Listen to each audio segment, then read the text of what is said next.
Hey guys, my hair's a little bit wet. Um, I do have a skirt on. Just couldn't decide on a shirt, so I threw on this um satin robe. Um, so today I wanted to rest, wanted to take a nap. I did get a little bit of a nap, and had a sandwich, took my vitamins, and I'm like, I'm going back to bed. Blanket, puppy is like going to sleep. And I was able to sleep for a little while, but then I woke up and I was like, you know, I think I want to do my club photos from December because after everything that went wrong in December, I had not been able to. And then today it hit me like that that I really wanted to. And so I did that and I had fun with that. And that was good. Feeling like myself again. And someone signed up and said that they know of a place in Los Angeles for restoring hard drives. That's cheaper than the place that was quoting me before, but I still haven't gotten it back yet. I don't even know if they shipped it yet. I hope they have. Um, I did. I put a couple of my old outfit of the days up. I did a video on a premiere, and then I put it on membership, and another video on membership. The the high is the higher tier membership. So I'm gonna do more of that either later or tomorrow. How was your day? Anything productive? It's easier to be more productive than me because I wanted to take this off to do my club photos. I don't know how to make it look sexy with this. Um, so you remember yesterday in the book, she was in the hospital because her dad, Jinx, he was holding Bodhi, the baby, and his like back because he has back problems. Like it was hurting and he didn't know what to do it. So they go to the hospital and he brought a book, and that's where we left it yesterday, is where she asked him what he was reading or what is the book you're reading about? I asked, gesturing at the book he had tucked in his armpit. Gladiators. Hence the title of this video. Jinx said, flashing the cover. And it's kind of like, of course, he's a man. What else would he be thinking about? Isn't that the meme? Like, men like to think about Rome. So I'll pick it up there, with them in the hospital. Um, I'm taking my chocolates now. I still have a couple of them. I wish I got another bag of these. It's okay.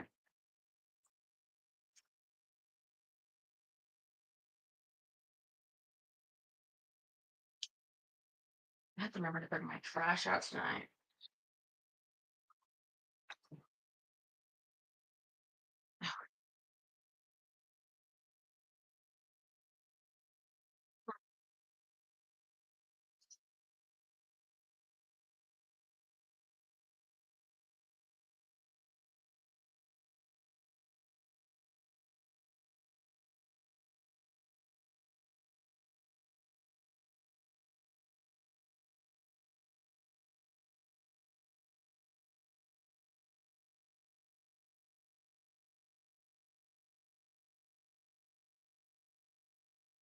What did I say?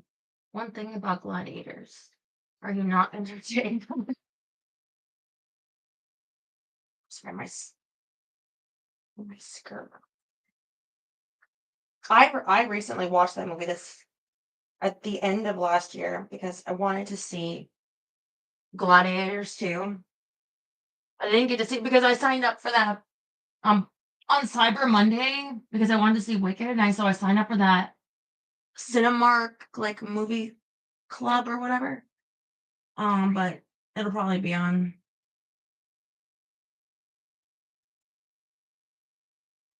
one of the apps soon.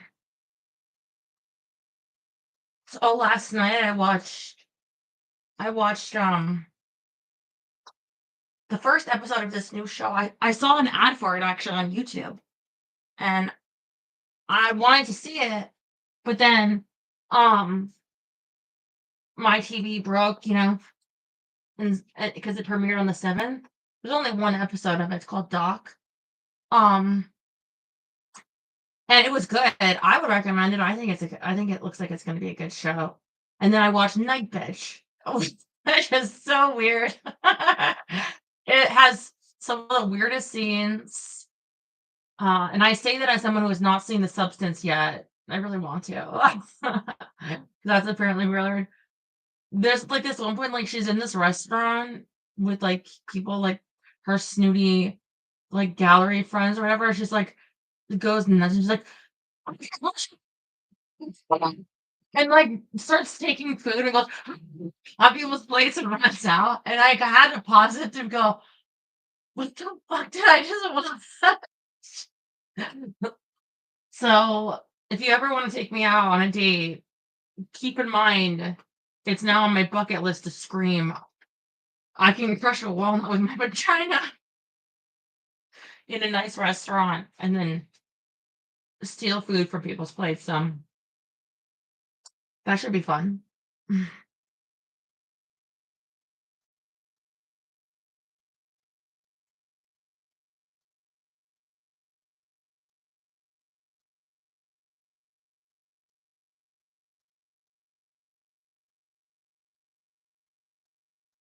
You're really into ancient Rome, I observed.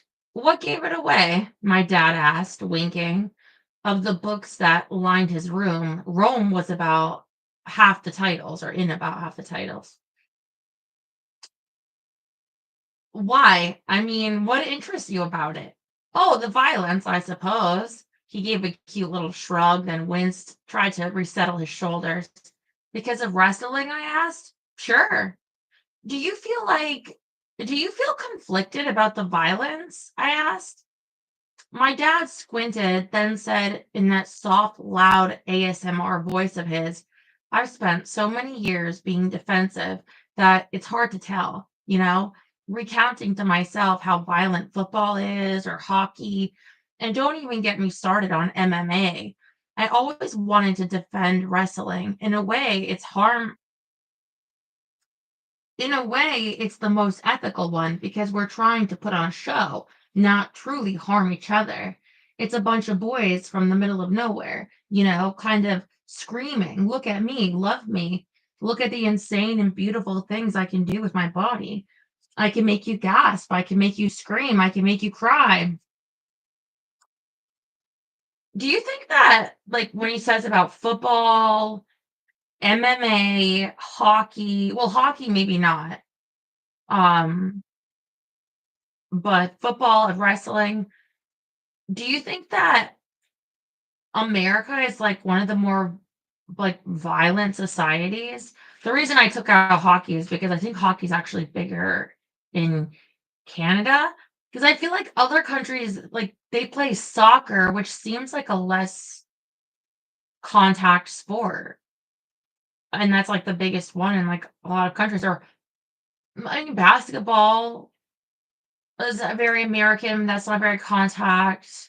I don't know. I mean, do they wrestle in like Russia? Or are we just not as familiar with it? Because I feel like wrestling is like an American thing. I could be wrong.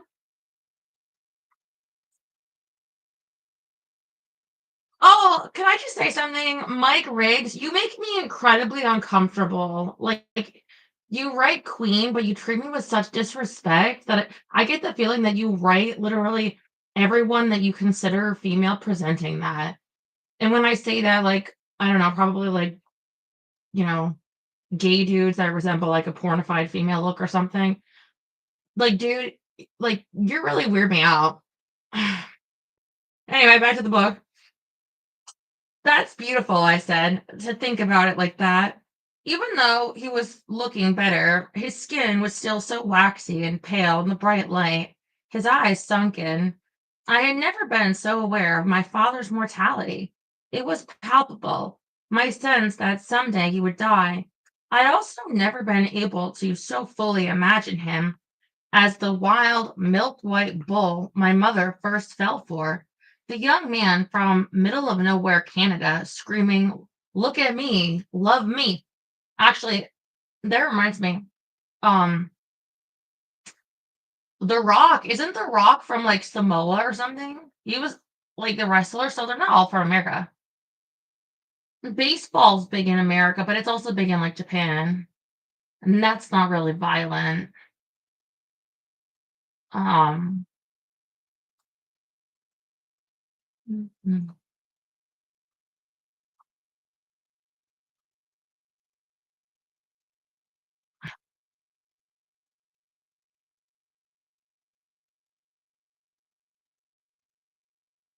yeah, it's just really weird when people write me things that make it very, very clear that they have no interest in the book nor anything I have to say at all, which means why should I have any interest in anything that they have to say? So you don't need to write me. Um, oh yeah, my dad said, that's the heart of it. Boys on trampolines, fooling around.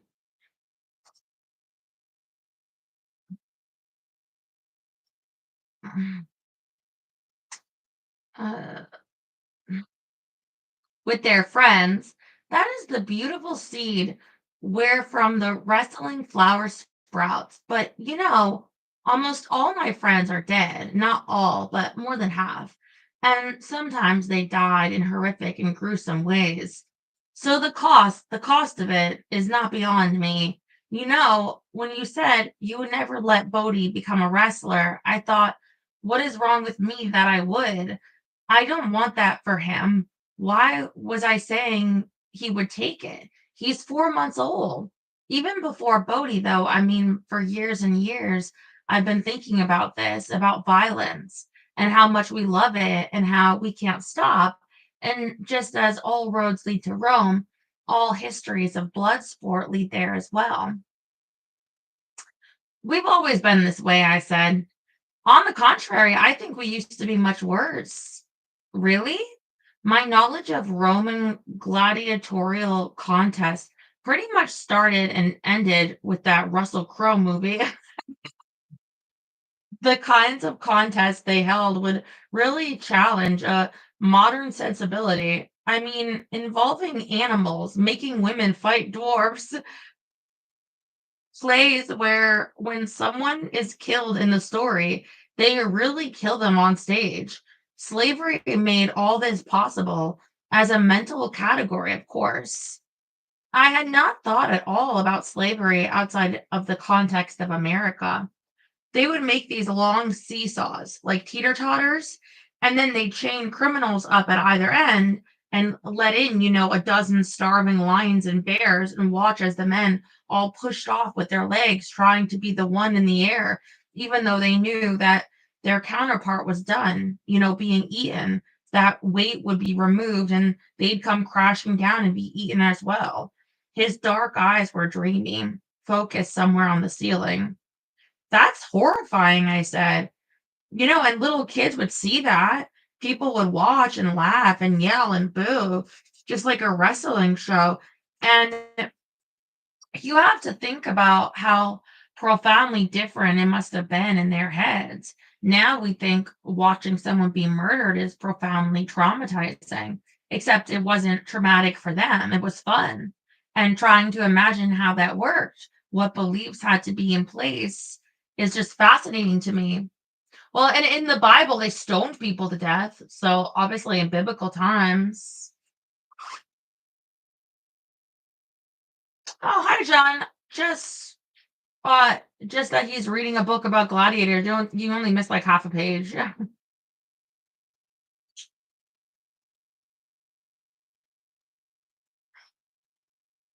Mm, okay.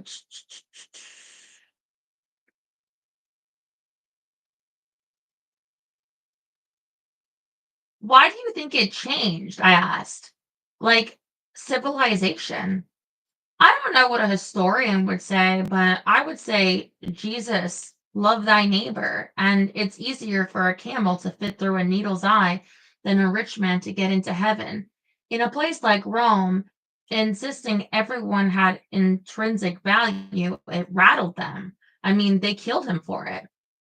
I was not expecting an answer like that from my dad, who was, as far as I knew, violently atheist. A doctor came in through the curtain right then, interrupting our conversation. I sat quietly as he asked Jinx questions about his back and various surgeries. Even without Jinx saying anything about substance abuse, the questions about pain management and medication were pointed and repetitive. The doctor asked what pain medication Jinx was on multiple times, as though he didn't believe Jinx when he told him none. He explained they would order x rays and an MRI to make sure there was no compromise to the spinal fusion. I was growing agitated. It was the way the doctor talked to my dad, the image of those metal parts implanted in his spine. Across from us, there was a girl who had slipped in a hot tub and was bleeding profusely from a cut on her hairline, waiting to be seen by a doctor, holding a paper towel to her forehead. Sometimes wrestlers would sneak a razor blade into a match and cut themselves at their hairline so that they bleed. They call it adding color to a match. Abdullah, the butcher's head, was practically grooved from all the scars. And see, this is probably why so many um wrestlers could make such good actors. Because think about how committed you have to be to what you're doing and you're entertaining, like to, go so like it reminds me of very I don't want to say method actors, that's get a bad rap, but in like a Joaquin Phoenix or uh who is that?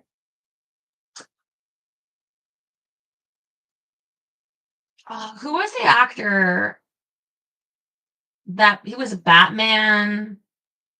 He was in um The Big Short. He was in um some movie where he played a murderer, like on Wall Street. What do they call it? No, not Michael Keaton. A later Batman. Christian Bale. Yes, thank you, Leo. Like these wrestlers, they remind me like of an actor like Christian Bale. Like lose all this weight, like really commit to the roles. Um, and so they would make a good actor. Okay, sorry. His name would totally escaped me, and he was actually in a movie I saw where he was like child. So he's been doing this a long time. It's called like The Rising Sun or something. Like if you look up his filmography, very good actor. But I'm sorry, Christian. Mike Foley and Terry Funk, The Tax and the Razor Wire, and The Broken Glass, or Nick Gage, oh God, Nick Gage, rubbing that pizza cutter in men's mouths until the blood flowed down their chins and necks, mixing with the sweat. The time he got stabbed in the stomach with a broken fluorescent light tube and had to be helicoptered out. I kept thinking about the men who wrote to tell me to kill myself. You should head home, Jinx said. I'll be fine here. No, I said, but I found I was desperate to leave, wild with the need to be home with Bodhi safe in my arms. I'm okay now, Jinx said, but how could he be okay in this brightly lit space filled with people who did not love him? Okay, I said. Sorry, I don't know why I'm so worked up. Go home to that baby, he said. Good night, my sweets. He used to call me that when I was little. I had almost forgotten it. Good night, my meat, I said, which is what I used to say back. I left him in his little cubicle and stumbled out into the dark night, where I took a cab that smelled like wax and gummy bears to my apartment, sprinted up the stairs, and burst into the living room, only to find Susie and Bodie solidly asleep on the pink velvet couch, both gently snoring. But as I tried to go to sleep that night, Bodie safely tucked in his crib, Susie covered with a blanket on the couch, I couldn't stop hearing it. My dad saying, I would have burned that hospital to the ground. I pictured the burned out frame of the building, the clouds of ash, my father standing in his black pants and black shirt and black jacket, standing there looking at me, loving me. Chapter 11.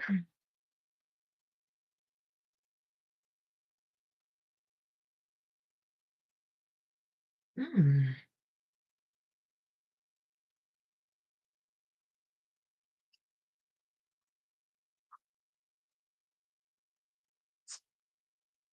Empire of the Sun. Yes. Thank you. Psycho Wall Street guy. Yeah. What was that called though? Anyway. Mm-mm. In the morning, I woke to discover Jinx had been released from the hospital at 4 in the morning and taken a cab home. I was furious he hadn't called me. It was fine, he said. I lay down in the back of the cab.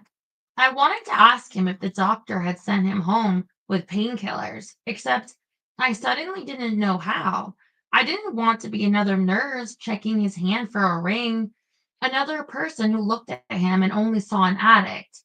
What did the MRI say? I asked. No disc slippage, Jinx said. Thank heavens. That's good, I said. Jinx was making tea in the kitchen. He paused, his magnificent hands mid flight. Would you like any tea? No, thanks, I said. He had turned on the overhead, but the light it produced was high pitched and thin, humming green over our skin. I watched him for a moment before turning back to my room. Why didn't I know how to ask him about this? Last night, I felt so close to him, tracing the veins on top of his hand as he lay in his hospital bed, talking about Rome. And this morning, he felt like a stranger. Also, 9 more fans had unsubscribed. I knew it was my fault for not showing the full vagine. I love that. Borat. My dad could go on about persona and making guys fall in love with you, but at the end of the day, what these men wanted was simple to kung fu grip the original joystick all the way to googasm. Whoa, what? The original joystick. Wow. She has a way with words. I was so pissed. I didn't even want to write back to JB. What did I want? What were my goals for myself? Actually, JB, my largest goal for myself is to become internet famous for being hot. Ever since I was a young girl, I had a dream that one day men from all over the world would want to come up on my face.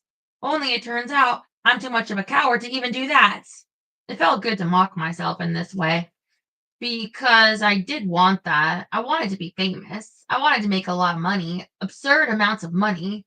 I wanted power, raw and cold and green. But every single time I thought about hitting the kitten on camera, I felt like I was going to puke. How about this? If you want power, go contact a lawyer to look over that horrible contract you signed with your, what do you call it? It's not a mother in law, your baby's daddy's mama?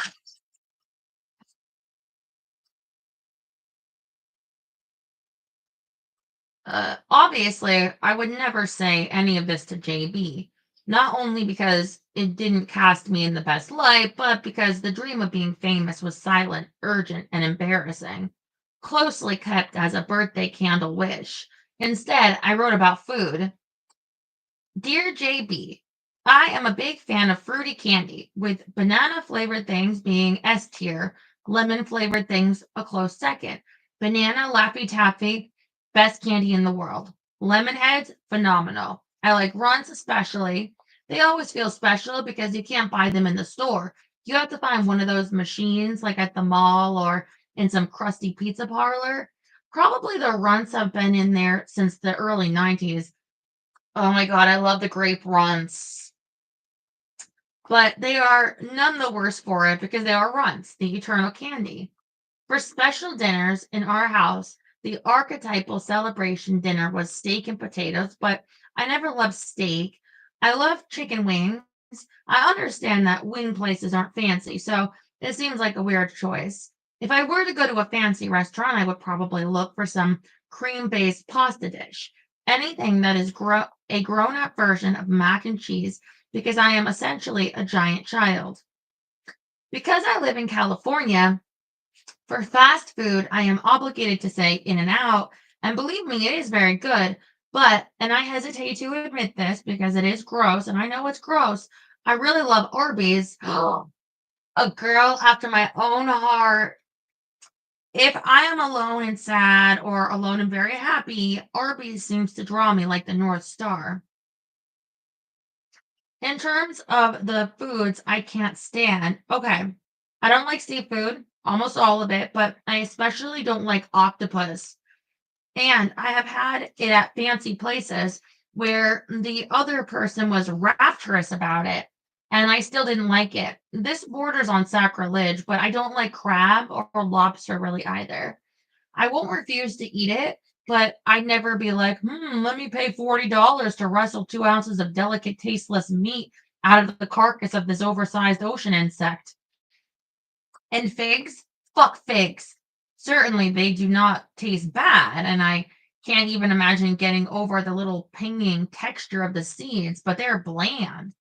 Pomegranates are stupid and hard to eat, though they do look like encrusted rubies inside glowing with ancient magic. So it's like, sure, I'll swallow all these little seeds that are like nail trimmings, but figs, and they are expensive. They come on salads that are like $25 for 5 shreds of bitter lettuce. And then these ugly cut open figs that look like their insides are riddled with tiny tumors. We'll call you back if we're interested, Figs. I realized I'd written him the truth, but I figured it didn't matter. It was only about food after all, and he wouldn't know what was true and what wasn't. I would never meet this guy. And then I didn't even think about it. I wrote, "What about you?" "What are you writing?" Jinx asked over her shoulder. "Jesus," Margaret said, automatically slamming her laptop closed. Even though there was technically nothing wrong with her messaging JB, Jinx had been milling around the apartment all day. He wasn't supposed to lie down or sit for long periods. He also wasn't supposed to bend over or lift anything, so he was pretty much useless Bodhi-wise, though luckily Bodhi had been chill all morning. Margot had recently ordered him a jumperoo bouncer monstrosity that took up a quarter of her bedroom, played painfully cheerful music, and had flashing light up buttons. Bodhi was willing to sit in it and jostle around for 20 minutes at a stretch, with Jinx injured. Those 20 minutes and the time Bodhi spent napping were her only real chance to post or respond to messages. "Who's JB?" Jinx asked. He's a fan," Margot said. That looked like a really long message. I don't know. I didn't know you wrote things like that to them. "I don't usually, but he pays me per email $100. Jinx raised an eyebrow. "I just make shit up. Like, I don't tell him anything about me. I made up a character and everything." There was a pause. Margot looked him right in the eye because it was true. Where was the lie? "Impressive," he said, and smiled, nodding. He was not making any move to leave her room. "Do you think you could walk to the park?" she asked, figuring if she wasn't going to work, she might as well do something nice for Bodhi. "I'm worried," Jinx said. "If it went into spasm and I was away from the house." "Well, aren't you still on the muscle relaxers?" "I didn't fill the prescription," Jinx said. "Dad?" Margaret scooped Bodhi up from the jumperoo and went out to the living room where it wouldn't feel so claustrophobic with her dad hovering. "Well, it was late, and I didn't want to tell the cab to stop at the pharmacy, and I mean, I'd rather not take them." Margot was trying to get it all straight. "So, what all did they prescribe? Are muscle relaxers the same as pain pills, or are they something different?" "They prescribe both muscle relaxers and pain medication, and they are different." "What kind of pain medication?" Vicodin, not my favorite, if that's what you're asking. I mean, they're great, don't get me wrong, but it's not like a script for 80s of Oxy or something. Right, Margot said. So, do you want to fill them? Or, I mean, how are you even supposed to function? Like, you're in pain. She could see it now that she was really looking at him.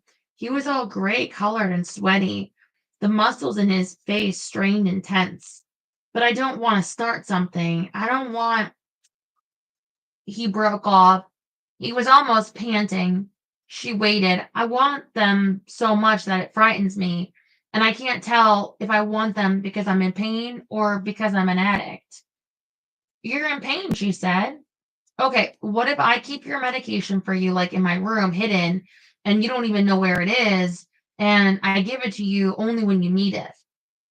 We could do that, Jinx said, looking up at her, his head nodding rapidly. We could do something like that. Margaret was amazed. He had come around almost instantly. Okay, did they call it in? Where are we going? This is exciting. We're leaving the house. Want to get food while we're out? Something gross? Like what? Jinx asked. Margot wiggled her eyebrows seductively. Like Arby's?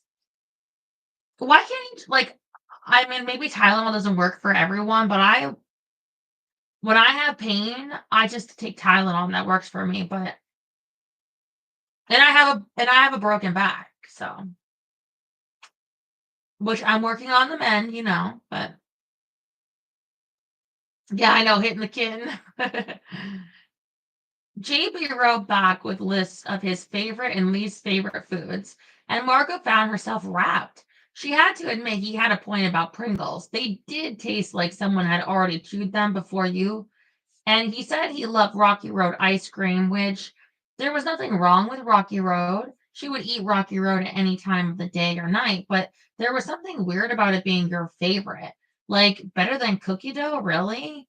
She thought it was kind of cute that he would venerate this utterly boring ice cream flavor. He was such a puzzling mix of traits. She kept thinking about that pearl necklace tight on the beautiful skin of his throat. At first, she'd assumed the fact he was writing girls online and paying them to write back meant he was lonely, the kind of lonely that made people, especially men, a little desperate. But now she wasn't so sure what kind of person he was, besides a rich person. If she answered all the questions he sent, he'd owe her $1,000. How did a guy in his 20s have that kind of money? And why would he spend it on this? She was nursing Bodhi in bed and trying to type a response one handed. JB, sir, I regret to inform you I have raised my rates. Your answer regarding snack foods was so delightful that from now on, I will require you to answer one question for every question I answer from you in addition to, the money. Deal? For my next question, I have to know, is JB your actual name or does it just stand for Jelly Bean?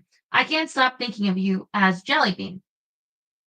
And she gives a heart emoji or an XO, and then she gives a heart emoji, a lips emoji, and a ghost emoji. Denny's. Yeah, what would you get? The Grand Slam?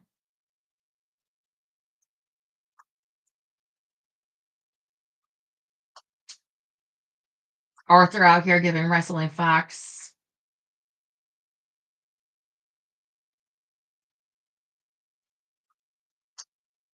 So, how much of wrestling is actually real? Susie asked that night as they were watching NXT. Margot's eyes bugged out of her head, shocked that Susie didn't know not to ask this. Jinx was remarkably calm as he answered. That's a bit of a forbidden question, Susie. You can't ask it of me. I'm not saying I'm mad, but you will get knocked unconscious for asking another wrestler that. Once a guy started talking about how wrestling was fake in a bar, and Haku said, "Oh, yeah, let me show you how fake," and he bit the guy's nose off. Oh my God, Susie said. Like, off, off? Off, Jinx said and nodded emphatically. But as to your other question, nobody knows. Oh, thank you, Jerry. And your little guy that looks like a John Belushi character from Saturday Night Live. Um, Jerry, so okay, when I'm doing like a disgusting chore, like cleaning a counter in my bathroom or something, I play this like weird like Tetrisy game on my phone with like blocks. I'm not a gamer, okay? uh, but anyway, and it has ads. So every time I lose, and an ad comes up, and every other ad is for this knee device that you like strap on your knee, and it's supposed to be for pain. But the ad is so like fake looking, it's like it's got those fake people. You know what I mean? Like those fake AI people where their face isn't on right and their lips don't move right, and then it it over has like text and a fake AI voice that says serious words like and it saves you from needing like a surgery and the pain relief and it has like this old AI guy like bending over on his knee and then he puts it on anyway. But I keep thinking like maybe it'd be worth trying because maybe you could just return it. Like if I don't know where they sell it. Like if they sell something like that at like Amazon has a good return policy, like a Walmart even. I don't know. Um, because if you got it on the web, so many sites change. Like now Walmart has so many like non-Walmart sellers, I guess. Anyway, what I'm saying is it might be worth trying because if you could be sitting there right now and have it on your knee and you wouldn't have to be doing anything, but it'd be working on your knee. Anyway, I could send you a link to it um next time I'm playing that game and it comes up.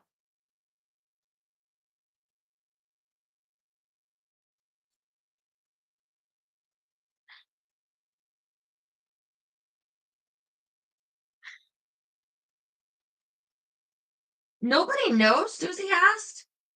How much is fake? It's all fake. It's all real. The lines are blurry. Where does the character end and the self begin?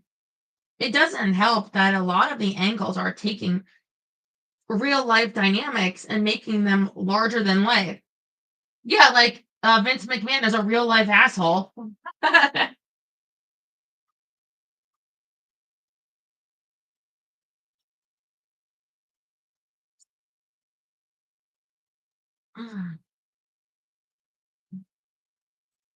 uh, there was that one move Vince did with Jeff Hardy that was so profoundly unethical, it made all of us uncomfortable. Oh, was this the CM Punk thing? Margot asked. Yes, exactly, Jinx said, and continued explaining. Jeff had for many years been struggling with substance abuse problems, which is common in wrestling because of the chronic injuries involved. But Jeff had a reputation for being particularly out of control and unreliable. And so Vince turns it into an angle and has him go up against this guy, CM Punk, whose whole deal is that he's straight edge. Oh, cringe, Susie said. So you can see that the line between real and not real gets a little fractal. But like in the ring, how much in the ring is real? It depends. I mean, does it hurt? Yes.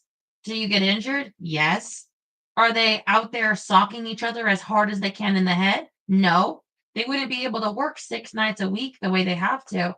It's more like it's choreographed. You don't ask if a ballet is real just because it's choreographed.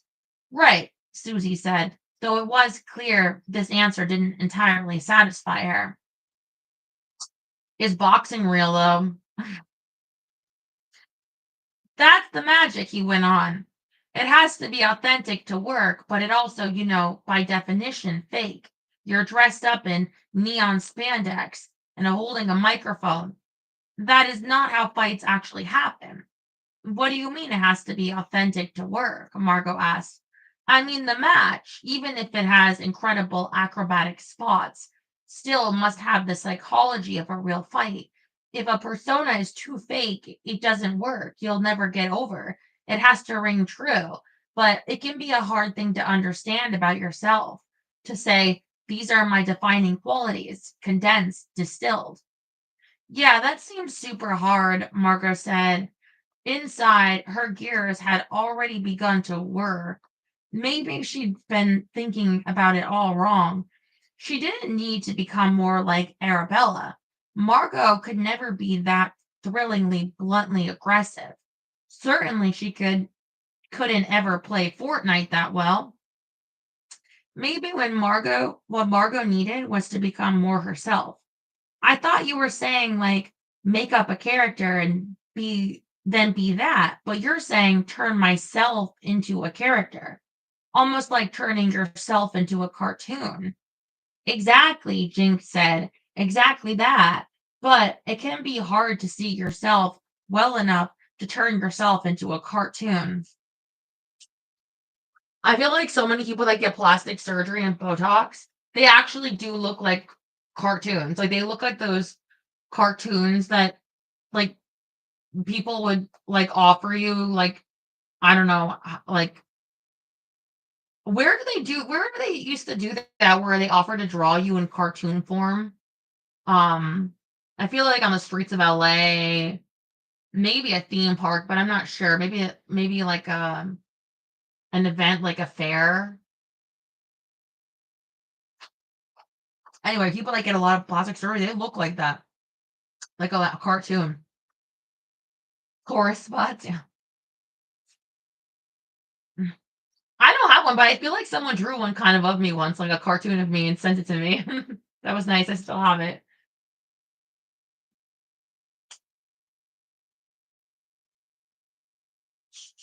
Exactly, Jinx said. Exactly that. But it can be hard to see yourself well enough to turn yourself into a cartoon. I'm practically already a cartoon, Margot said. Jinx squinted at her. In what way? I'm so goofy, she said. I'm cheesy. I would never describe you as goofy or cheesy in a million years, Susie said. No? No, you're way too scary to be goofy. Scary? Yeah, Jinx said, thoughtful. You are a little scary. I mean, I'm scary. Maybe you got it from me. Susie was nodding. That's true. You are both very scary. Very scary. Wait, are you saying I'm a heel? Margot asked. Yes, Jinx said, considering. I do think you're a natural heel. I know you wanted to be a face. Don't think about it as being mean. Think about it as being disruptive. Jerry is a face, and Arthur is a heel. And Terry is definitely a heel.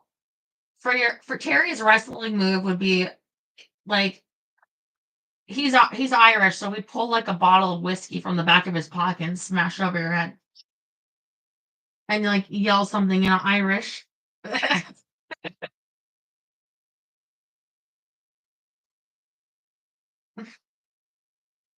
uh, uh, highlight that might. You could even like double whiskey.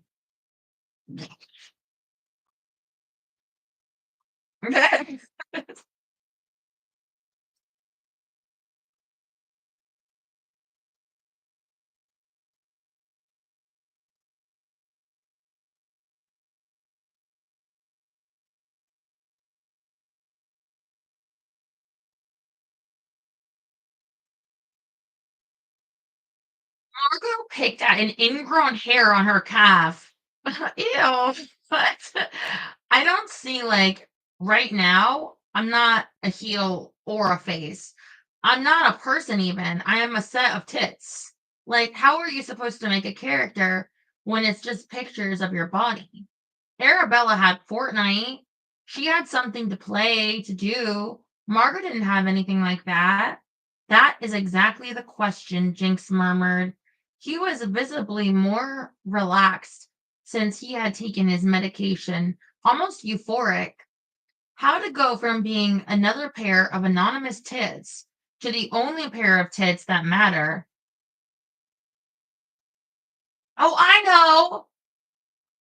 Have your boobs be like Pokemon, like when they're making like the fake plastic boobs to cut you open and shove inside of you. Um, like have them make them in like Pokemon form. So, like, when you touch it, it's like, "Oh, I feel like, what are they what are they what's a Pokemon? Mushmallow? Give me a Pokemon name." All I know is there's, like, a round ball thing. It's like a ball of something. But you can't be that because that's too typical of a Squirtle? Okay.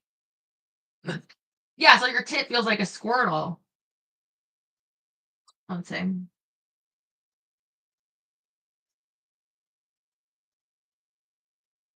Mhm, mhm. But it has to feel real. But how to capture it, that way you throw yourself around to the world like you're invulnerable, when of course you can't be and you are going to get terribly hurt. And yet there is something beautiful about the abandon, the recklessness and kind of the bravery of it. Never in 1 million years would Margot have guessed her father understood these things about her. What you need, Jinx said, is buddies. Buddies, Susie said, to play off. You need to build that heat. Heat's what puts the butts in the seats. Margot knew what he meant immediately. He had mentioned buddies before, but she had only been thinking of it in terms of cross promotion, not in terms of actually producing contents. I need to interact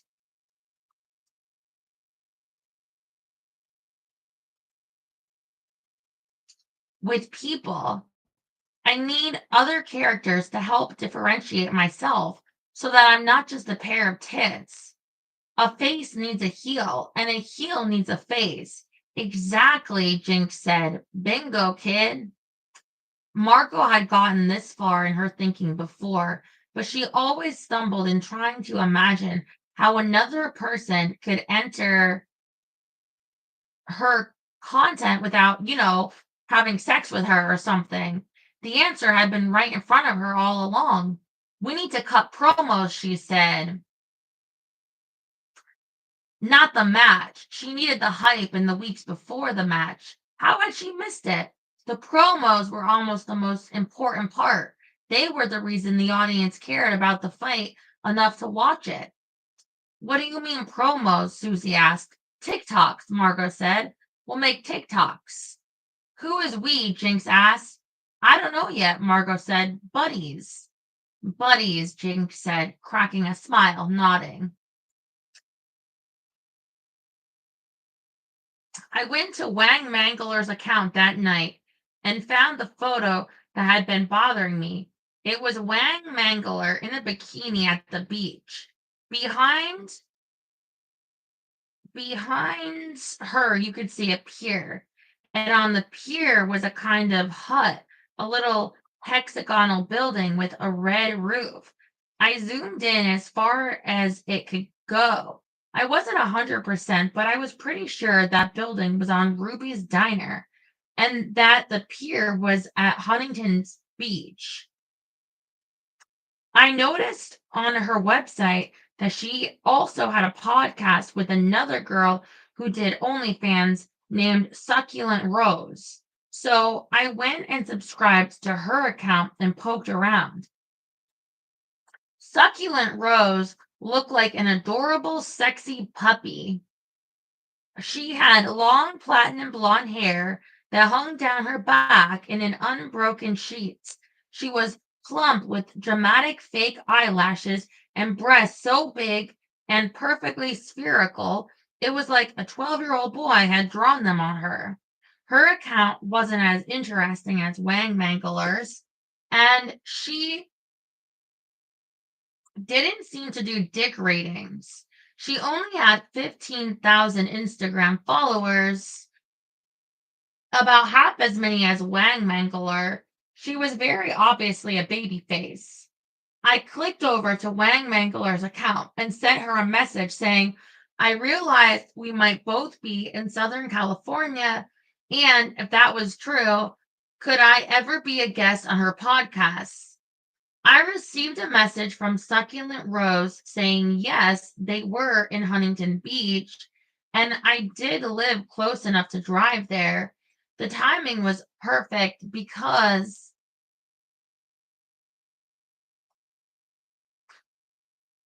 Their guest for that week had canceled. Could I come to their apartment to record tomorrow? Like, I honestly, I want to say, who the fuck would listen to this? Like, who would the fuck would listen to this podcast? But then I remember that there's someone called like Hockey to Us, and people not only listen to her, but they like invest money in her shit coins. So there are dum dums out there that might listen to a Wang Mangler podcast. Like, what the fuck does she have to say about anything? I'm sorry. Like, it's like a podcast that exists just to like what? Like run ads for what?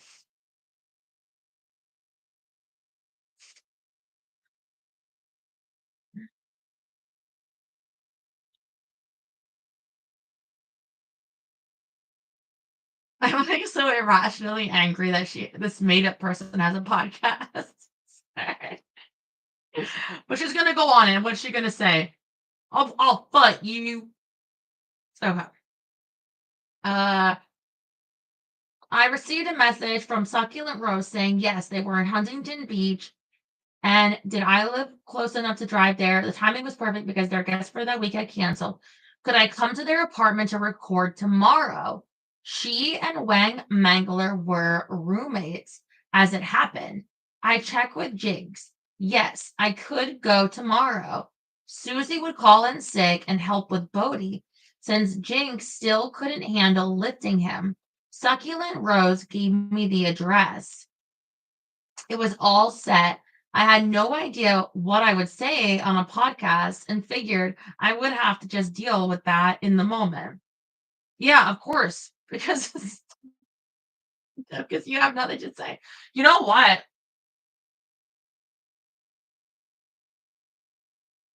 I don't know. Talk about her son or her. I had an affair with my teacher. I read all about it. Okay. Uh, Margot still hadn't heard back from JB, and she tried not to let it bother her. Around midnight, right as she was about to fall asleep, her obsessive phone checking was rewarded. Ghost. JB is my name, and no, it does not stand for jelly bean. Sadly, it stands for J. Theum. A name for a name? Margot's heart was beating fast. She didn't know if it was from fear or excitement. Part of her wanted to tell him her name. Oh, she's gonna hit the she's gonna be hitting the kitten to this guy. How could it hurt? There had to be thousands of Margos in the world. But later, if he killed her, people would say, I can't believe she gave him her name. You're never going to believe this, she wrote. But my given name is Jellybean. That's a beautiful name, he wrote. Elegant, Margot supplied, sophisticated. JB. So we are both JB then. Hungry Ghost. You mean all three of us are JB? I am, including your dog.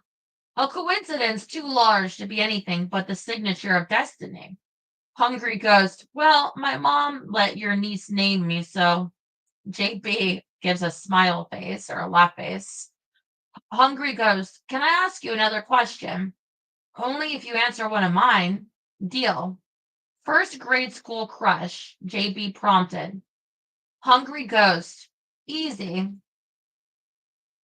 His name was, I shit you not, Branch Woodley, and his mom was a big hippie.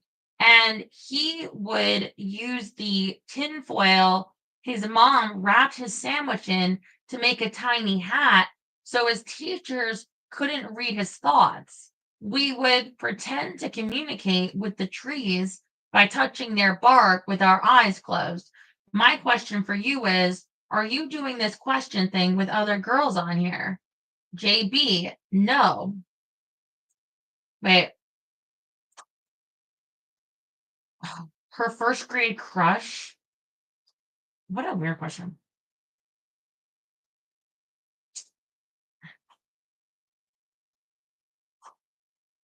I didn't have a crush on anyone in the first grade. I wanted cookies. I is that a thing? Uh, just no, I don't get anything more than that.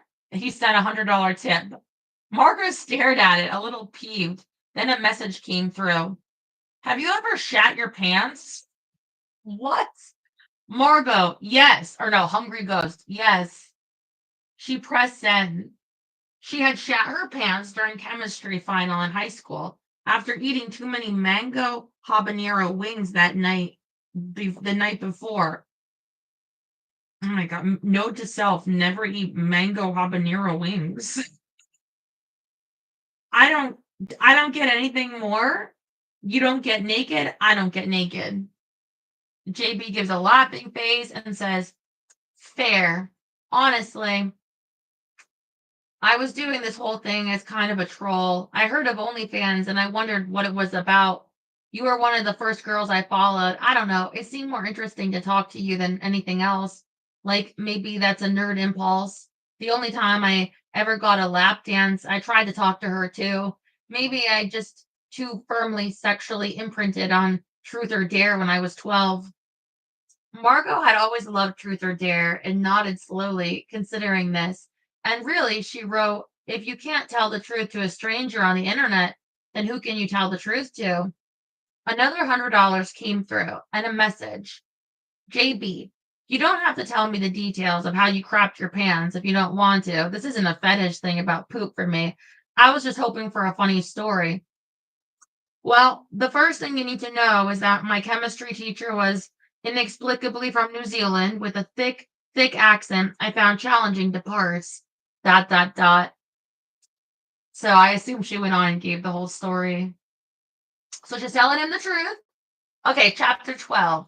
Oh, let me get a sip of my coffee over here.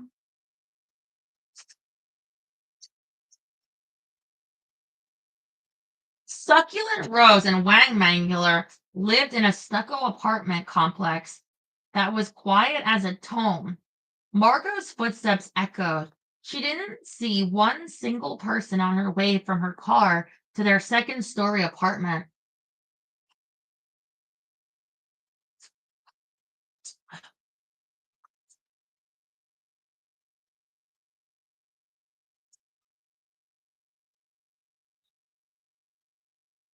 Succulent Rose answered the door, wearing a garment that was clearly a descendant of the Snuggie, a hybrid of sweatshirt and nightgown made of tan, woolly teddy bear fabric.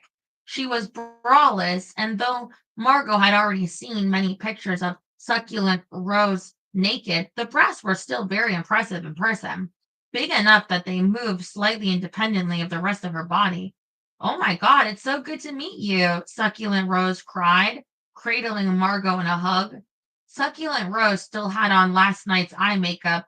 It was even more lovely for being crumbly and blurry, and her platinum hair smelled like expensive shampoo. "This is silly, but what should I call you?" Margot said. While she could imagine calling Succulent Rose, she could not imagine what she would call Wang Mangler. "Excellent question. I'm Rose, and that is my real name, just so you know.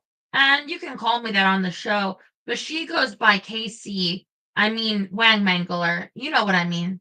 "Got it," Margot said, tucking her hair behind her ears. "Do you use your real name?" "I don't," Margot said. Can we call me Ghost?"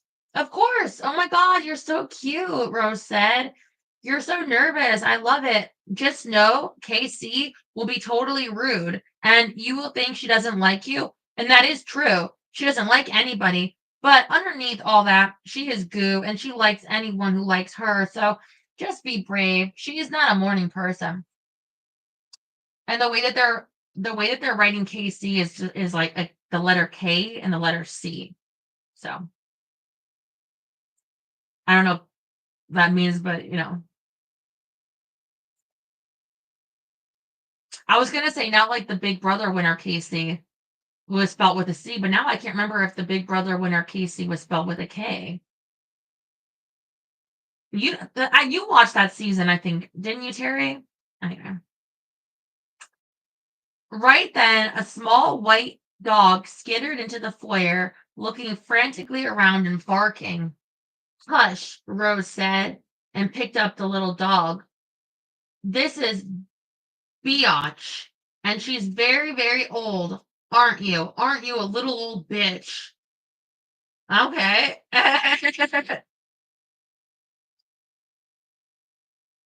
The tiny dog gazed around, its eyes pearlescent with cataracts. It was a poodle mixed with something else. Rose kissed its tear-stained brown muzzle. Come with me, Rose said, and led Margot into the living room, which was almost hostile in its tidiness.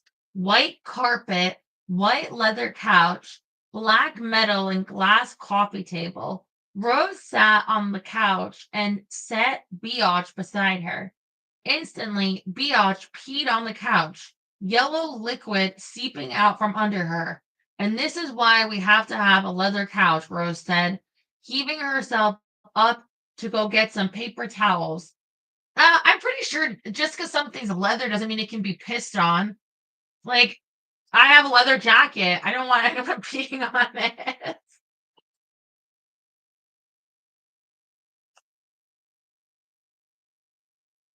Mhm.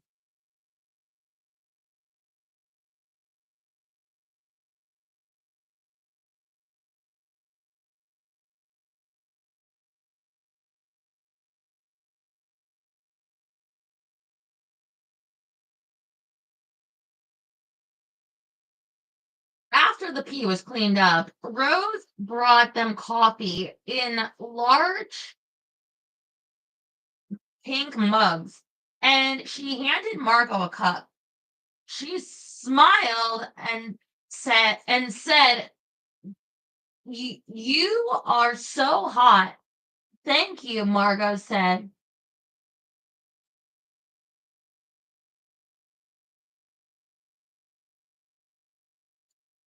But Rose is saying this, scrambling for something to say in return. Your breasts are amazing. Do you want to feel them? Rose asked. Come on, don't be shy. Look, I can balance stuff on them. The forbidden end table. She stood and set her coffee mug right on top of her breast. She turned this way and that, and it stayed there quite steadily. Margot did not have to fake her astonishment. Now she did want to feel them.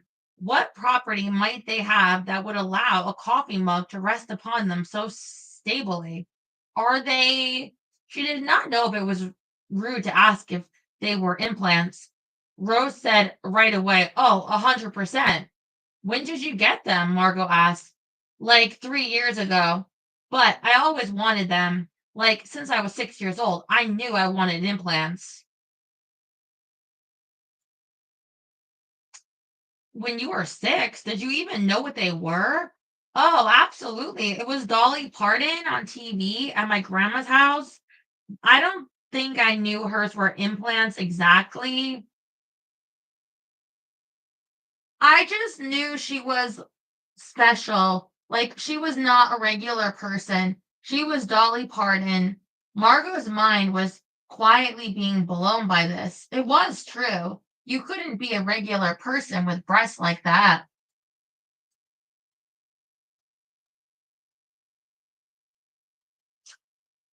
Rose had majored in physics, it turned out, and even done about half her master's before dropping out. Margot asked to use the restroom so she didn't have to talk about her own college experience. Alarmingly, Rose was not in the living room when she returned, and Margot stood there awkwardly for a moment before she heard Rose and KC talking. She crept down the hallway and peered in the doorway of the room that they were in. They had a whole little recording studio set up and were sitting in rolling chairs in front of fancy microphones on scissor arms. It looked like a real radio station, except that the tables tops were littered with granola bar wrappers and empty water bottles. And that was maybe a vape pen and what was definitely a purple butt plug. That's our show's sponsor. Uh-oh.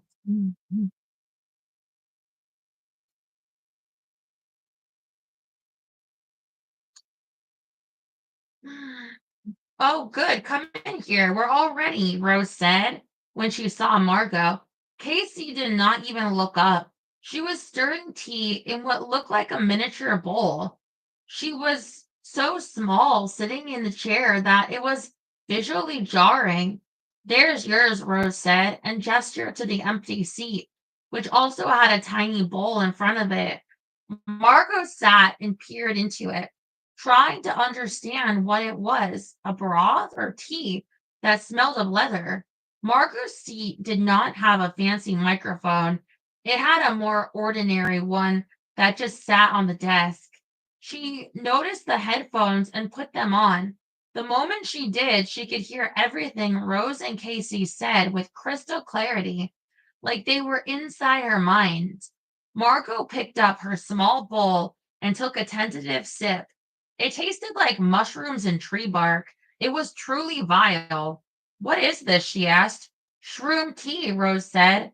Casey was chuckling and did a soft impression of Margot saying, What is this? In a namby-pamby voice. It was loud in Margot's headphones. Oh, wow, wait, I've never done this before, Margot said. Never would have guessed, Casey said. That's so exciting, Rose said. No, I'm so sorry, Margot said. All their voices were the same volume in her ears. It was overwhelming. I mean, I can't drink this. Well, you don't have to, Casey said. It's part of the fucking pod. Or wait, no, she said, Well, you have to do it. Casey said, It's part of the fucking podcast. I thought you had listened to a bunch of episodes, Rose said. Margot froze. She had not listened to a single episode, though she'd written KC that she was a big fan. Oh, see, Margot. Okay. So now you. Who is the rapper that goes, Congratulations, you played yourself? That, that's really the only response I have for you, Margot, in this moment. Mm.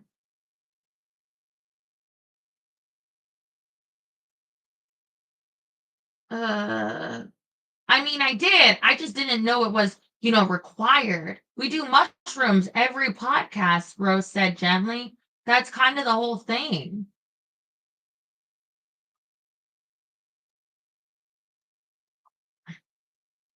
Margot began sweating. She must have looked as terrified as she felt because softened and said, Oh, sweetie, they're fun.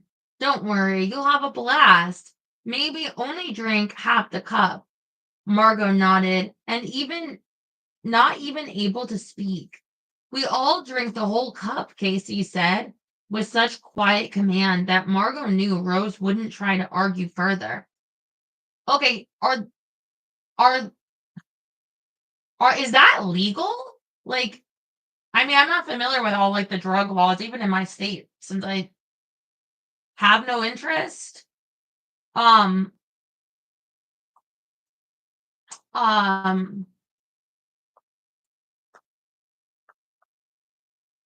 but because like if you're openly doing this on a podcast, I feel like anyway. I'm not trying to contact the authorities. I'm just saying it seems like weird. But okay. Not legal? Okay. Thank you for knowing the laws of my state better than me. Like, yeah, where would you even acquire something like that? Don't write. I don't want to know. I'm just saying. They clearly knew. Okay. We all drink the whole cup, Casey said with such quiet command that Margot knew Rose wouldn't try to argue further. Margot thought she might start crying. How was she going to be okay to drive home? How long would she have to stay there with these scary people? When she finally did get home, how long until she could nurse Bodhi? She didn't know anything about mushrooms or how long they stayed in your system, yet she could not imagine leaving. She picked up the little bowl and Rose nodded at her encouragingly. She took a sip. Let's get the shit show going, Casey said. And Rose busied herself at the laptop and then started into her intro to the show. While Rose was talking, Margot pulled out her phone and frantically texted Jinx, "They are making me do shrooms. No idea how long this is going to be. I am so sorry. I am so freaked out." She pressed send and looked upright as Rose finished speaking and was looking expectantly at Margot. "It's so amazing to be here," Margot said. About 2 hours in, they were still recording. Margot had no idea how they would edit this down into an hour show. Both Casey and Rose had begun to look more and more like cartoon characters, their eyes glinting strangely. Biatch's fur rippled like fields of wheat. They had discussed how they each got into OnlyFans, and Margot confessed she not yet posted the full vagine. "You haven't?" Rose gasped. "You've got to make the most of that shit," Casey said. "Give that taco a real grand entrance." "Absolutely," Rose said. "I wish I'd known back when I started. I didn't understand that the first time I posted vagines, I should have charged like $50. Instead, I put it on sale. It was like $3. Do you know how sad that feels to be like, here's my beautiful little vagine. It's worth $3? Darling vagine," Casey said in a man's bellowing stage voice, "most precious vagine." Oh my God. Oh my God. These people are higher than the Empire State Building. Okay. Margot suddenly imagined photoshopping her vagina to contain a tiny baby Jesus at its center. Oh my God. Oh my God.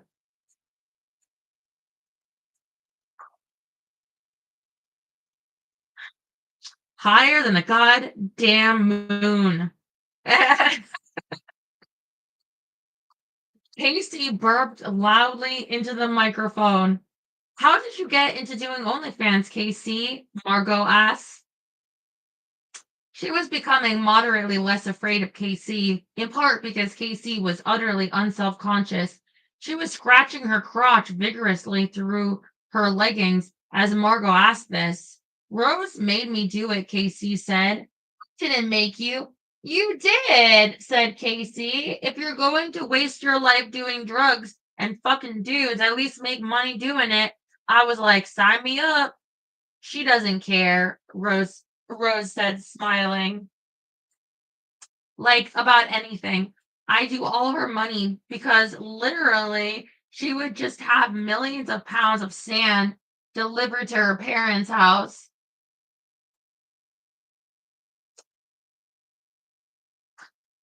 "It's free shipping, Rose. It's free shipping on 600,000 pounds of sand. Like, how does that even make sense? Just think of how hard it would be for them to get rid of it." After they all puked, and then Casey said she was a sea cucumber and laid down under the desk, so the microphone picked up her voice only dimly, they discussed the men who wanted to dismember them or dissolve their bodies in acid. "It does get easier to tune out," Rose said.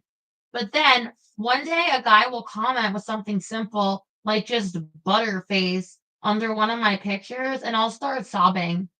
"Oh, I definitely want to die," Casey said in her faraway voice, like every day. Why wouldn't she put on her headphones and sit at the mic? Why was she insisting on living in the dark, echoing shadows of the actual conversational space? "You don't want to actually die," Rose said. "She's afraid of blood. If she even sees a tiny bit of blood, she passes out." "That's true. I'm very squeamish," Casey said. "I guess my real question," Margot said, having got caught up in her own train of thought, "is why is time only going in one direction? Like, does anybody know why?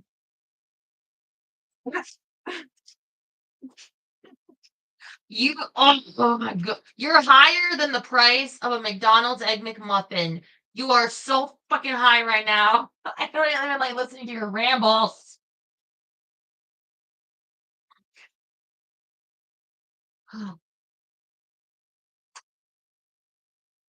Well, I mean, if we could move at the speed of light, we could stop time altogether, Rose said. Casey sat up. We have to leave this room, she said. The laptop is fucking evil. Look at that. Just look at that fucking thing.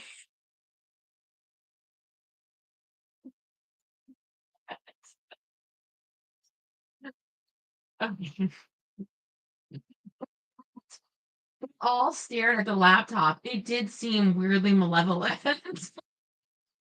They wandered into the living room, which was bright with warm daylight. Oh my gosh, Casey, you were so right, Margot said. It's much better in here. It really is, Rose said. They all three collapsed on the carpet of the living room. Biatch, surprising them all, approached Margot and curled up next to her. Why does she like me now? Margot said. She didn't like me before, and now she likes me. Margot stared into Biatch's little tear-stained face. Maybe she can read my mind, she continued. Oh my god, that reminds me. I have something to ask you guys. What is it? Rose asked, suddenly serious.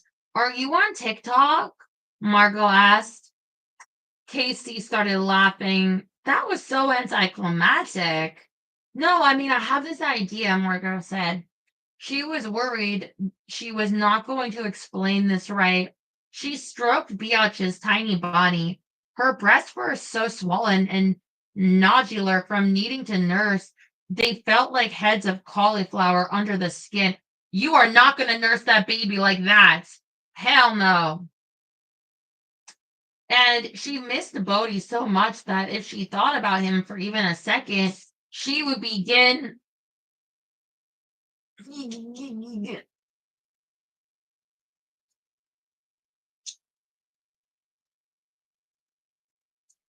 leaking. She called Jinx from the bathroom at one point and arranged for him to come pick her up when they were finished. There was no way she could drive, and she cried because she thought he was mad at her, even though he kept telling her he wasn't. And if she did all this for the sake of this idea and then managed to fuck up the pitch, she wasn't sure she could live with herself. I have an idea, and I know from the bottom of my soul that if you guys trust me, I can make us extremely famous and rich, filthy rich, but also famous. Yeah, okay, Casey said. This is a drag. Are you really being like this right now? Are you delusional? Or is this like a scam? Rose shushed her and said, What do you mean, sweetie? Margot stared at the popcorn ceiling, which seemed to be moving like snowflakes. Okay, you know Vegeta and Goku? That's like the tick That is like TikTok and OnlyFans. Which one is Vegeta? Casey asked, skeptical. I guess TikTok, Margot said. TikTok is not Vegeta, Casey said. No way. What I'm saying is Fusion Hot. Fusion Hot. Because OnlyFans has no discoverability, but lots of monetization. And TikTok has all this discoverability, but no monetization. If they are made for each other. They're like destined to interlink.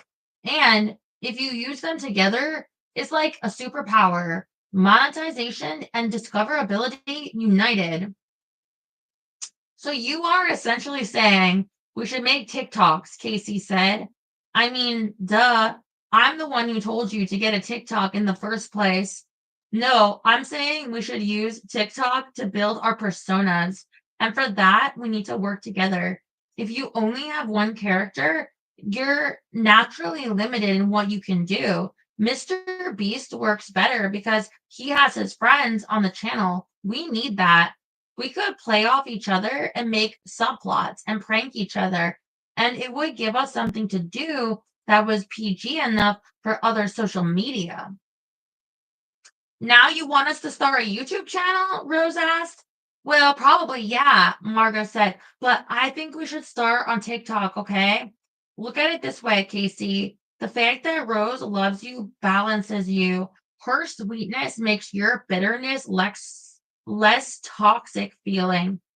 Toxic, Casey said, and rolled over onto her belly. Let me get a sip of my coffee. This reminds me of like, I don't know when now. It could have been like a year ago or more, but it like stayed with me. Like I was watching like one of those fat ladies eating a lasagna or something, and then comes up recommended, and it's like this guy.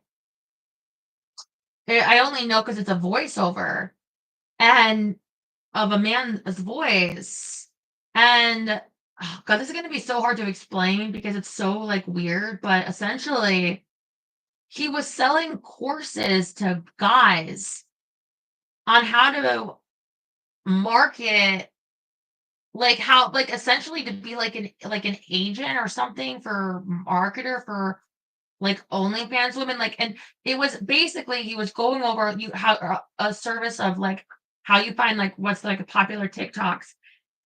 And I told you this is how TikTok was. This is why I went one of the reasons why I never want any part of it. And how to copy what other people are doing to get views or to get people to sign up for your OnlyFans. Like uh, or for the woman, but really it's like the guy that's doing it, and it's kind of like it was so but just like watching this, it was like some weird Black Mirror episode of like so this one woman was like, I like gotta do the laundry, so I gotta like take my skirt off, do the laundry. And then he's watching this and he's like, see guys, so you gotta have your girl do that. You're gonna see this has been a popular view. So see how I shot this? Yeah, and like telling people like copy this, it's like anyway, essentially I'm just losing even more respect for Margot that she wants to have any part of the shit. They popped up after Andrew Tate, Modern Pimp. I mean, I'm sure I don't understand all the layers, like, nor do I want to of like the how fake all this shit is with these people. Um, like I'm so glad I've never joined TikTok or any of that.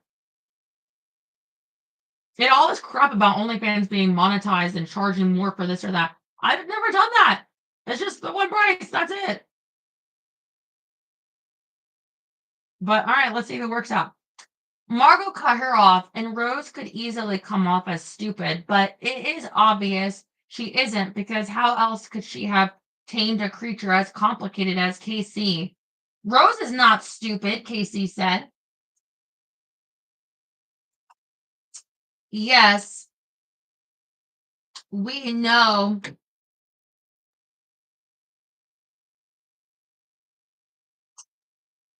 We know that because we have met Rose, but there's no way Rose reached out and took Margot's hand and squeezed it. I love you, she said. We say yes. We aren't saying yes to shit. TikTok isn't worth investing in. I know girls who have lost whole 100K accounts just for linking to their OnlyFans. We'll use link trees, Margot said. TikTok is strict though. You can't do nudity. You can't do all sorts of stuff. We don't need nudity, okay? Okay? Margot said, handing Biatch over to Rose so she could stand and demonstrate. So you pick the hottest sound on TikTok, something dancey, and you see Rose doing a little dance, wearing clothes but hot, and you are thinking, okay, hot girl dancing. But then you notice the couch behind her like moving, and Casey is inside the couch and is slowly climbing out, and then the video ends when she jump scares you, or when you jump scare her, whatever. It ends on the scream. Neither Casey nor Rose said anything. Margot was desperate. She wished she weren't high, so there was any hope she could express the magnitude of the vision she had been growing in her for the last 24 hours. Instead of turning you into a body for someone to fuck, working together will turn us into people. We will humanize each other. If they see us doing normal things, it will make it feel more real when we do sexy things. We will become more than dolls. Sweetie, I did not know you were this smart, Rose said. I just don't think it's worth it, Casey said. Like some TikTok, sure. But after what happened on Instagram, I don't like putting all of my eggs in one social media basket. What happened on Instagram? Margot asked. Sesta Fosta, Rose said. We both got into doing OnlyFans because Instagram, actually, we were big into the festival scene. So we had these huge accounts. I had over 500,000 followers, Casey cried. And both our accounts got deleted and we had to start all over like 6 months ago because we had linked our OnlyFans accounts in our bios. She doesn't want to get burned again. Fair enough, Margot said. That's totally fair. But there's no other platform where it's as easy to go viral as TikTok. And I think it's worth trying. Like, what's the worst that happens? And we can cross post the videos on Instagram. We can put them on YouTube. It doesn't have to be just TikTok. Think of it as focusing on PG contents. What kind of percentage are you thinking? Rose asked. Percentage of people who would subscribe if we went viral? Margot asked. I mean, I have no idea, but even if it were 1%, if you go viral big enough, no, what percent of our proceeds would we owe to you? You're basically proposing engineering this huge publicity machine, so I assume we'd have to pay to be part of it. Oh, wow, Margot said. Yeah, I hadn't gotten that far. Let's just see if it works. I'm not seeing any downside to at least trying this out, Rose said. I still think it's stupid, Casey said. Let me write it. Give me a week, and then we can meet, and you can see if you want to film it. Sweetie, Rose said, I'm just worried you're not thinking enough about what's in it for you. Are you sure you should be volunteering to do all the work? This isn't some group project in school. Hello, you guys. I have 1,000 Instagram followers. You have 30,000. There's no way that working with you too isn't a huge step up for me. Oh, true that, Casey crowed. Okay, that kind of makes me feel better, Rose said. I also have to tell you something else, Margot suddenly found herself saying, because she saw in that moment that it couldn't be any other way. I have a 4-month-old baby. We're going to have to work around him, like only shooting certain days or having him in the background. My dad will be watching him, so you will have my undivided attention. I just can't spend 8 hours away. I can't. It would kill me. Your dad? Casey said. Yeah, but he's cool, Margot said. A 4-month-old baby? Rose asked. Are you shitting me? Margot could feel the idea crumbling around her. She'd been stupid to think they'd agree to this in the first place. Maybe she'd even told them about Bodhi to ruin her chances because she was afraid of wanting this hard, of dreaming this big. I'm sorry, Margot said. I didn't mean to lie to you guys. It's not fucking fair, Rose said, and threw a piece of dog hair fluff she peeled off the carpet at Margot. How do you have that fucking waistline? 4 months? 4 months ago, you pushed a baby out of there? We need to back up and talk about your dad here, Casey said. I'm not worried about my dad, Rose said. I don't want some old dude up here with a baby. It's weird. My dad is Dr. Jinx, Margot said. It was worth a shot. Are you joking, Casey asked? And Margot's heart rose in her chest because she guessed right. Who is Dr. Jinx? Rose asked. Are you fucking kidding me? Casey said again. No, he's Dr. Jinx, so he's not normal dad vibes. He's picking me up. You can meet him if you want. I was about to text him to let him know we're done. But who is he? Rose was still lost. He's from wrestling. Not a wrestler, but like in that world. He's a goddamn celebrity, Casey explained. He's not a celebrity, Margot said. He's an icon. He is literally iconic, Casey said. Who is this person? Rose demanded. So they wound up watching YouTube clips of Dr. Jinx and Murder and Mayhem.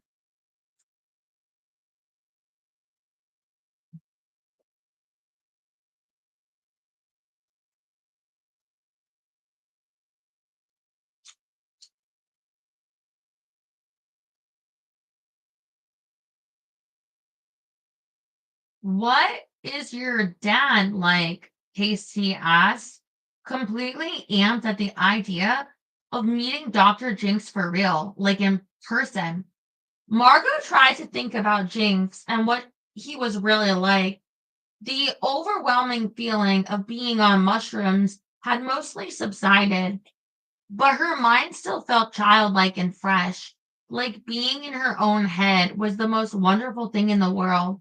Magic, Margot said, surprising herself. Like he has access to, I don't know, a kind of vast subterranean network of power. Or like he's like a disgraced wizard or obsessively or something, but I mean, he's also a middle-aged man who, obsessively cleans and can't keep his dick in his pants and makes pasta from scratch, if that makes any sense. Casey lay there staring at the ceiling, absorbing this. Actually, she said, that makes perfect sense. 45 minutes later, Jinx texted that he and Susie and Bodie were outside. He had brought Susie to drive Margot's car home for her. Their meeting that then occurred between the still high KC and and Rose in their pajamas out in the bright mid-afternoon light of the parking lot, and her dad dressed in his blacks like he knew this very thing would happen. KC jumping up and down saying lines from famous promos he'd done. Rose crouched and peering in the back window at the sleeping Bodie. Susie cackling at them all, magenta lipstick on her teeth. That image of them bullshitting in a parking lot would remain one of Margot's most precious memories.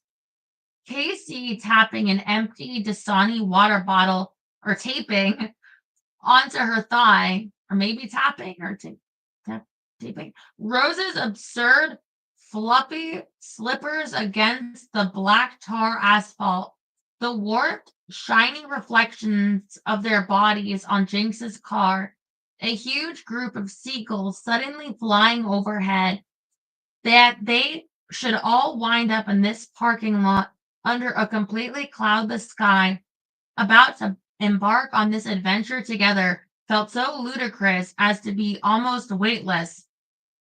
Like you're just a bunch of high people, like about to make a TikTok. Like, what? Okay. Do not breastfeed that kid like that. That night, Jinx decreed Margot was not allowed to nurse for 24 hours. Thank you, Dad. To which Margot said, you think? But they had already gone through all the frozen milk, so Bodhi had to have formula, which did not go well, and Margot felt horribly guilty. She pumped multiple times in the night and through the next morning, throwing out everything and feeling the shame like a film on her skin. But it was a thin film, the kind of shame one might be able to scrub off in the shower.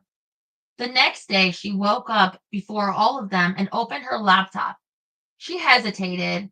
Part of her wanted to write a message to JB. He had recently asked her about the best sandwich she'd ever had, but she didn't want to waste this energy. Instead, she opened her OnlyFans account, clicked edit on her account description, and deleted everything except the description of the dick ratings.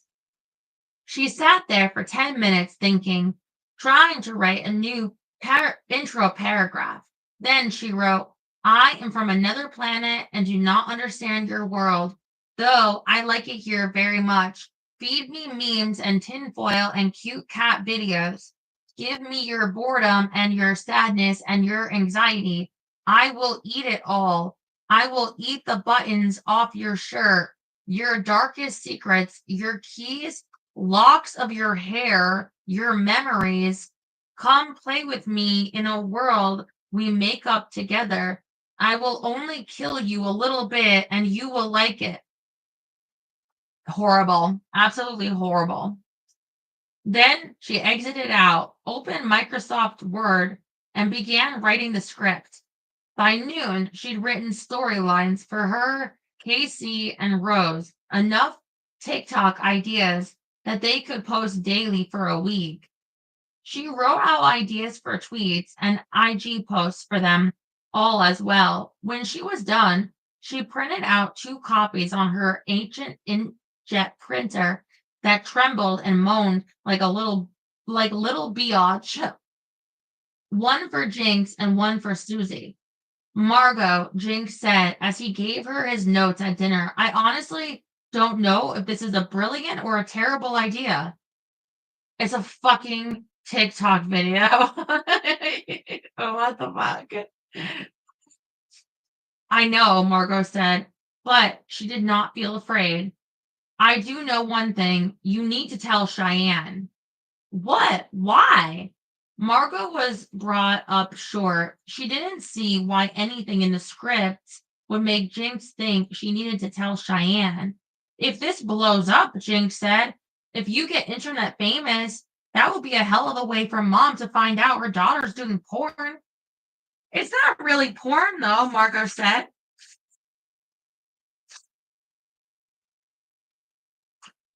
Jinx just looked at her. Promise me you will tell her. Okay, Margot said, though she still had no intention of telling Cheyenne. Not only for her sake, Jinx said, but for you. What you're doing, honey, it's not shameful. It's not something that needs to be secret. You should be proud of yourself. What you're doing, I think it's amazing. He patted her on the shoulder, and Margot moaned because now she knew she was going to have to tell Cheyenne. She was supposed to see her next weekend to go wedding dress shopping. After dinner, Margot rewrote her scripts with Jinx's and Susie's notes, sent them to Casey and Rose with proposed shoot times, and then she lay in bed trying to imagine how on earth she would ever tell Cheyenne. Ask your mom if she still has her Hooters outfit. I have a couple. Um, that could work. I don't know. Chapter 13. That Saturday,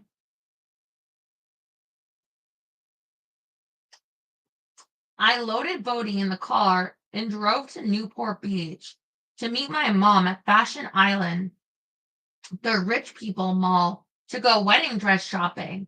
My mom used to work at the Bloomingdale's there when I was 11 or 12. And once when I'd been too sick to go to school and my mom had been too scared to call out again, I'd spend the entire day at that mall, periodically throwing up in a woman's restrooms. It was a pretty place, all outdoors. There was a koi pond and many fountains. I hated it there. I met my mom near Neiman Marcus. She was wearing a matching two-piece Lululemon set in beige and a flowy cashmere sweater. She looked like an elder Kardashian, only blonde and with a flat ass. Do you want to get some coffee or something? I asked. I'm all caffeinated and ready to go, Cheyenne said. I'm thinking we do Neiman's first, then Nordstrom's, then Macy's. Work our way down. You never want to do the most expensive last. That's when you're tired and weak. So off we went into the hushed beige morgue of Neiman Marcus. I'm thinking, Cheyenne said, flipping through the sale rack in evening wear, that I may want to play off white, like a nod to traditional bridal white, but not trying to actually wear white. I'm thinking ecru. I'm thinking peach, something that reads more cocktail dress than wedding dress. She should go to the thrift. It'll be a lot cheaper. Go on, you're in California, go on Goodwill on $2 Thursday. wait, how slutty, I asked. Really, my entire childhood had been a training course in how to help my mother shop. It's Vegas, she said, and Kenny loves it when I show off the girls. I personally want something more modest, so a happy compromise might be showing a lot of leg, but a higher neckline. I'm thinking shimmer, beaded, or sequined, maybe pearl detailing. I mean, it's Vegas. Do you want me to go to the regular ladies section and pull things? I asked. Sure thing, Noodle, Cheyenne said. I'll be in the dressing rooms over here. Size 4. And look for something for yourself to wear too. I know what size you are, I said, and pushed off the stroller, gliding over the thick piled carpet. I knew that this was her wedding, the only one she'd ever get to have. She wasn't going to have a big reception with all her friends. She wasn't going on a honeymoon. Vegas was to be the honeymoon. Two birds, one stone. Kenny was a clever man. The least I could do was attend. I was the person she loved most in all the world. I knew that, but viscerally, I didn't want to go. I found a peachy wrap dress by Diane von Furstenberg and draped it over the handle of the stroller.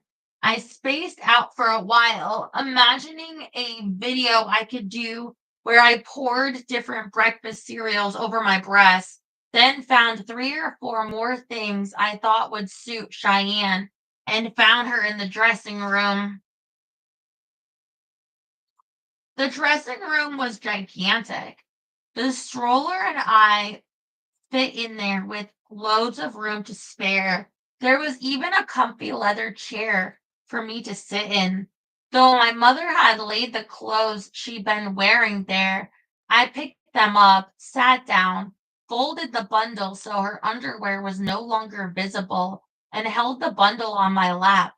Under no circumstances would my mother allow her clothes to touch a dressing room floor, a place she believed to be unimaginably filthy, even in Neiman Marcus.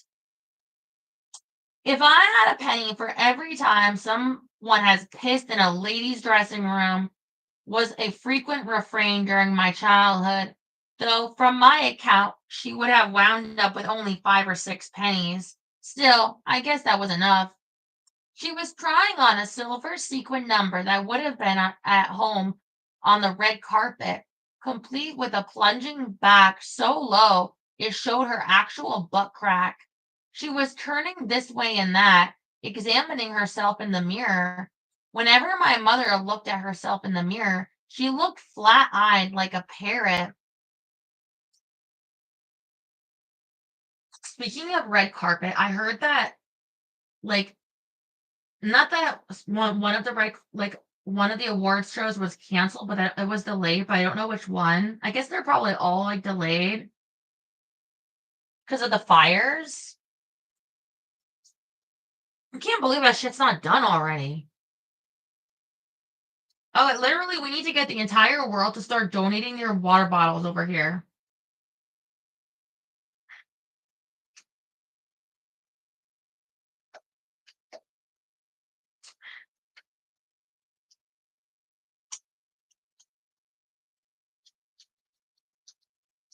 What do you think? She whispered, because Bodhi was asleep. I mean, it's gorgeous. You look like a movie star, I said. What's Kenny going to be wearing? She hissed, sighed, understanding my point immediately. Kenny would probably be wearing something god awful, a maroon shirt and gray suit, and in that dress, she looked like a showgirl who accidentally wandered into a wedding. Fine, she said. What did you bring me? I showed her the dress I picked out. No, no, no, she said, sorting through and hanging them all on the wall, hooks for nose. She paused on the Diane von Furstenberg. This is interesting. There's a kind of 70s glamour to it. It's understated, I said. Oh, thank you, Jerry. A sea of kisses. Thank you. The wind is the pickup again.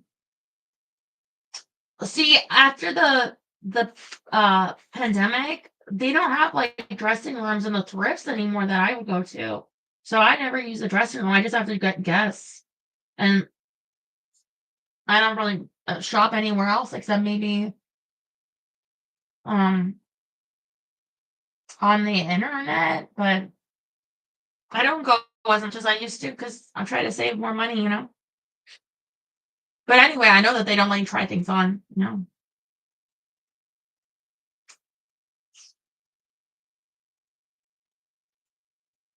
Mm. She took wait. Oh, oh, there's a kind of 70s glamour to it. It's understated, I said.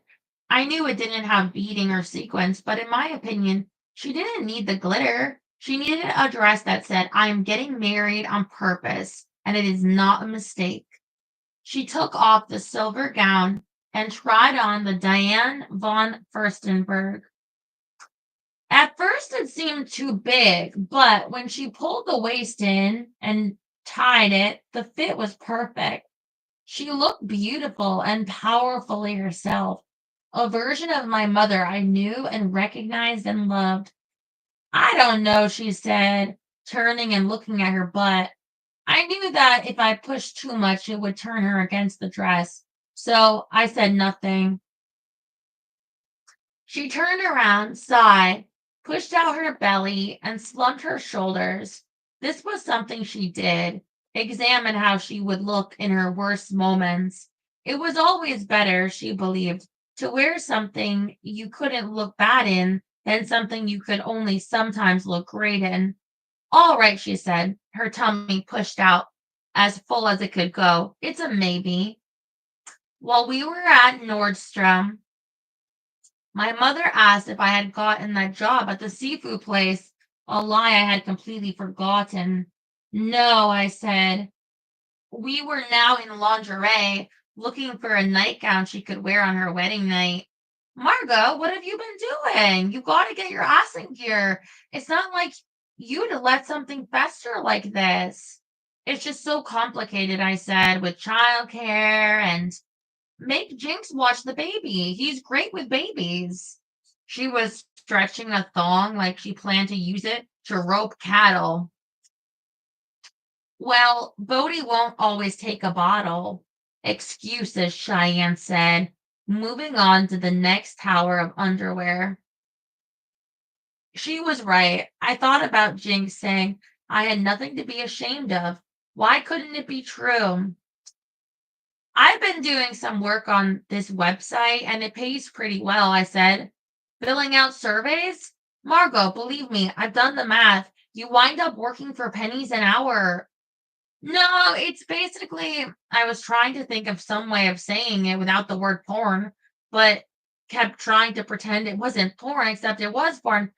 It's basically like a hybrid of porn and social media. Cheyenne grabbed my wrist. Her fingers were icy cold. Do not talk about this here, she hissed. Once we were outside the store and walking to Macy, she said, so you're doing porn. I can't believe you, Margot. I mean, honestly. It's not really porn, though, I said. There's no sex. There's no other person involved. It's basically pictures of me in my underwear. I am so disappointed in you, she said. She was walking fast, and I was struggling to keep up with Bodie in his stroller. I couldn't see him because of the sun visor, but I knew he had to be on the verge of waking. Bitch, you slept with a married man. Who are you to judge? Uh, I couldn't see him because of the sun visor. We passed the koi pond where beautiful blonde children in fine fabrics were laughing and playing. It felt like we were in a dream. Mom, I said, it isn't that bad. I didn't raise you to be a whore, she said this so quietly. I wasn't even sure she intended me to hear it. I didn't say anything. We just kept walking, rushing like we were divers swimming for the surface. I wasn't sure if we were even still going to Macy's. I was simply following her. It turned out she was heading to an isolated area next to an escalator by a store currently under construction. There was no bench or anything, so we stood there awkwardly. No man will marry you now, she said. I'm not sure there was a thing she could have said that would have struck me as more ridiculous while also tapping directly into my deepest fears. Future employers, forget about it. Once it's on the internet, Margot, it's there forever. Cheyenne was trembling. She was so upset. Her mouth was pinched tight in a way that made her look suddenly old. I didn't know what to say. Bodhi started fussing. So I picked him up out of his stroller. He was hungry, and I was praying my milk wouldn't let down during this conversation. You have ruined your life, she said. I looked up at the escalator, out at the palm trees in the parking lot, anywhere but at her face. You thought he ruined your life, she pointed at Bodhi. Not even close. You ruined it. It almost didn't matter if I didn't agree with her. The shame was like an egg cracked on my head, cold and wet and dripping. If you had told me you were thinking of doing this, I could have stopped you. She was crying now, wiping away the tears with the pads of her fingers, trying not to stab herself with her nails. I'm so sad, Margot, and so disappointed. I don't even know what to say. I thought I raised you better than this. I'm sorry, I said. It felt like my mouth was numb. All my skin was numb, actually. I didn't know how to argue, even as I knew that, if anything, she'd raised me for this. Beauty is like free money. I thought about the things Cheyenne said all the time when I was doing my OnlyFans. Never smile too big at a man too quickly. A shy smile will make him think he earned it.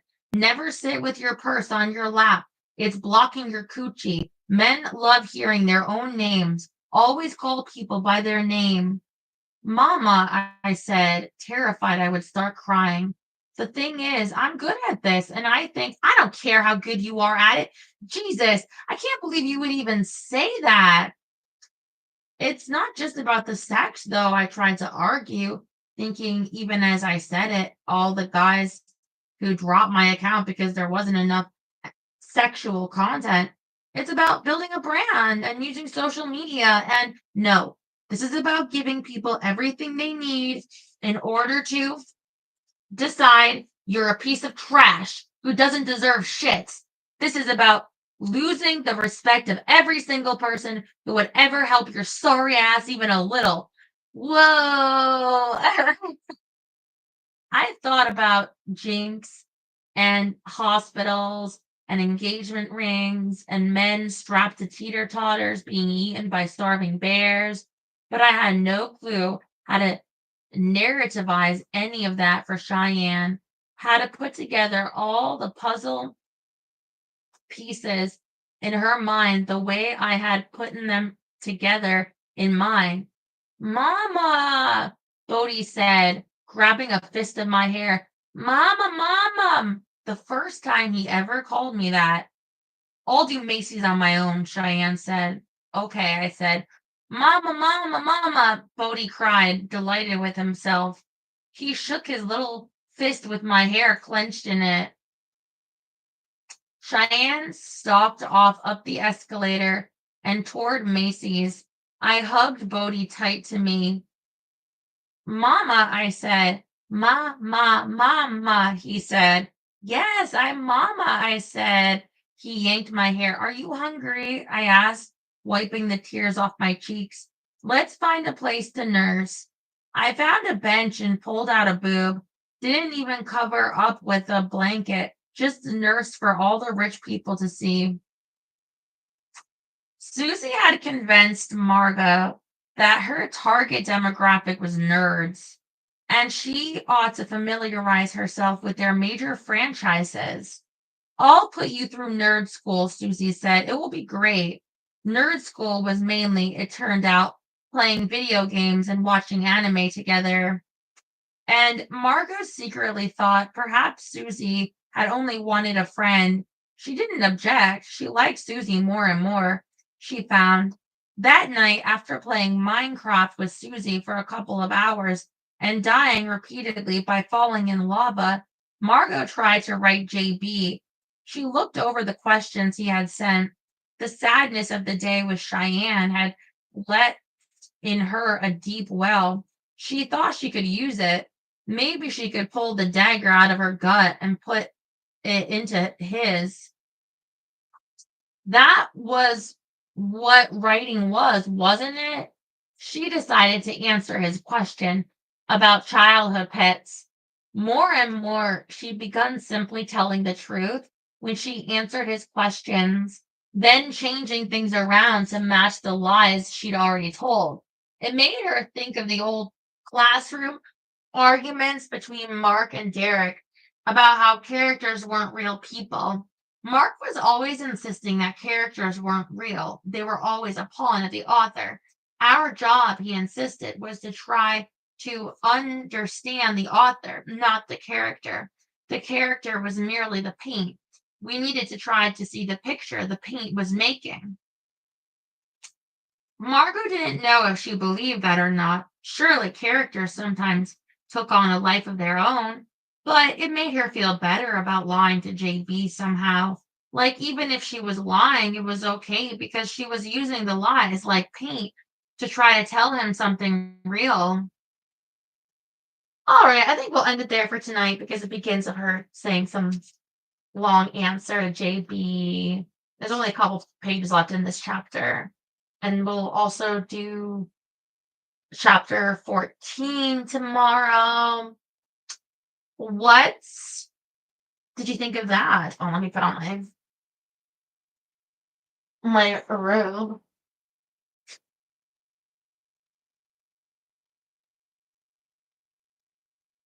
Ooh.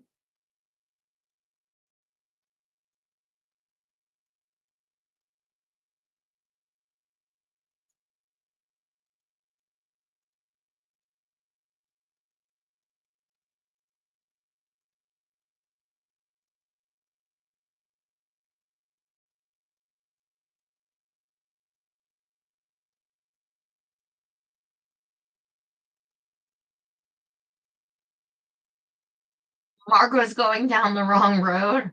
Oh yeah, TikTok, like, come on.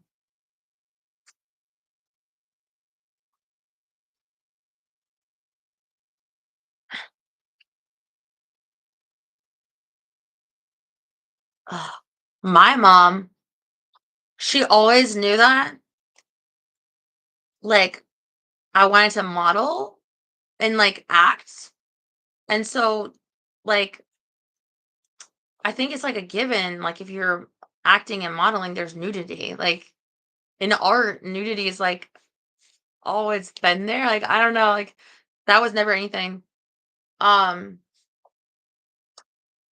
but I guess some people, the idea, like part of the plot to what was that movie? Adventures in Babysitting, when is like that she looked like the a person that was modeling on Playboy. That month's like issue centerfold, and people were like, oh, that's her. It's like, that's not me. Anyway, um, and like I guess it puts you at a time where it's like, um, some people would be embarrassed and not like, oh yes, that's me. um, I think a requirement for a Playboy became after the '80s. You have to have the fake. Even though that was always those were always cartoons anyway. They always photoshopped. You could anyway. They're Photoshop techniques, um, but as far as like with acting in so many of my mom's favorite movies had like nudity and sex scenes and stuff. So I never, when my mom was alive, I don't think I'm, and like, yeah, also many reasons why like wouldn't really matter. But I guess for her, um, having never shown that kind of interest, and also, like, she was going to college and she knows both her parents, like, it's a different scenario, I guess, but, like, also she just did, like, mushrooms and I The Babysitting Blues, yes, that song.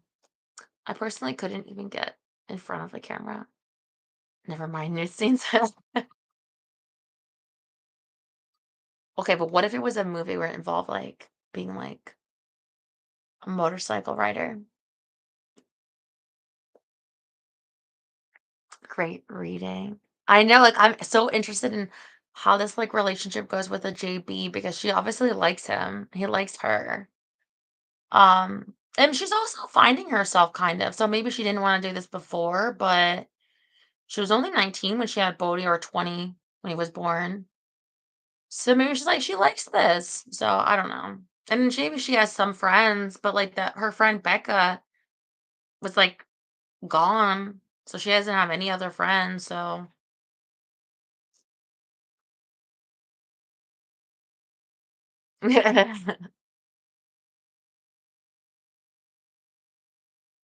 anyway, I'm not ashamed to be nude or nude art. I know some people um are, or maybe they not considered that. I don't think there's a shame to it because think of all the people like historically that you would have to shame that like literally the portrait of Venus. Anyway, so I'm hungry. Um, oh, I have to bring the trash out tonight. Um, can't think of any plans for tomorrow, but also have to pee. You're beautiful. Thank you. Um, I love you so much. Um, what was I gonna say? Yeah, I'm just really hungry. You probably hear my stomach growling. Stay warm if you're somewhere cold. Stay cool if you're somewhere hot. No, I am not in any danger with the fires. Uh, yeah, pretty okay today. And I wasn't crying, just doing a little work, nothing too crazy. So no real worries about me today. So that's good. Hand still healing. Okay, I see you tomorrow. Mm, I love you.